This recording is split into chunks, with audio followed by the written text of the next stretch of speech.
20% fewer on long-term income compensation than we had 3 years ago, and both the 270-day and full-year rehabilitation rates have improved up to record levels. Secondly, there has been a concerted effort to get ACC costs under control. Between the years 2005 and 2008, ACC's costs increased by 48%. Over the period of the last 3 years, we've been able to reduce them by 15%. The third factor that has impacted on ACC's accounts has been the shift in the investment environment that does tend to be quite volatile. If you take the difference between the position in the 2008-9 year as compared with this year, there's been a turnaround of about $1 billion in that part of ACC's books. I would warn, particularly when I look at the more recent monthly reports, that the volatility in the investments has particularly continued over the last couple of months with what's been going on globally. I do want to emphasise that that annual surplus does not mean that ACC is overall in the credit.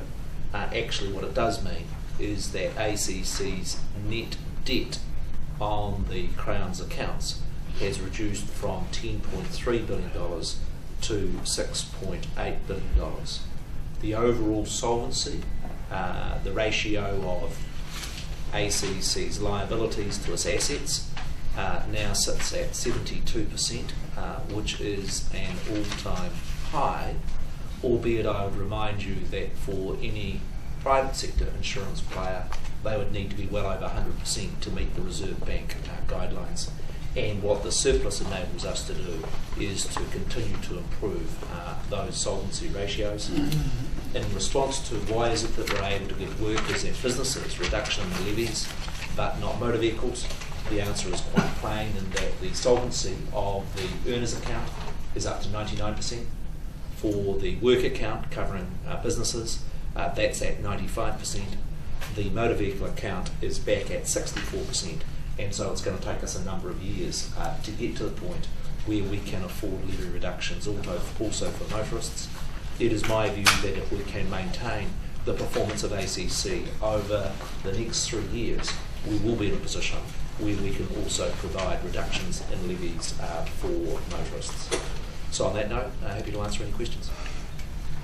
When are they effective? From July 1 next year? No, 1st of April next year is when the levies clock in for both earners and for business. In respect of the motor vehicle account, of which there's no change, that is a later date at the 1st of July next year to work in with the cycle of car registration. Thank you. Is there any change at all from the announcement that you made earlier in, I think, July? I think maybe there's a change in the surplus number, but apart from that, that's correct. The levy changes are that's correct. We went out and consulted, and we made an announcement. The legislation sets down a formal process that ACC needs to go through in setting the levies, and these levies are in line with the numbers that were consulted on. In that consultation process, yes, there were some representation, some submissions, at both ends actually, but we have not changed from the recommendations that were made by the Cabinet in June. The change has been in the performance of ACC, where its end of year performance was better than what we expected at that time.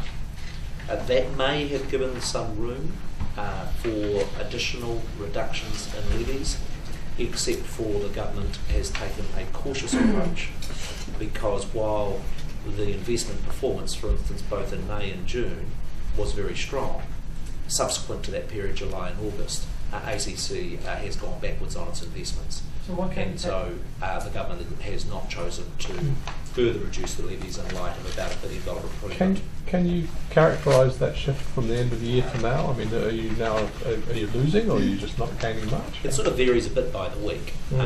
The key element is the degree to which ACC is able to achieve a net return on its investments, but it's of the order. The last report I received was that ACC had gone backwards by about $300 million in its investments over the months of July, August and September.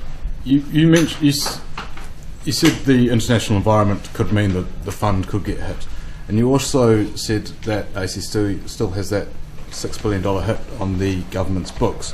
Was it therefore responsible to be cutting levies in this scenario with all this uncertainty and how exposed the government's books are to ACC still? Yeah.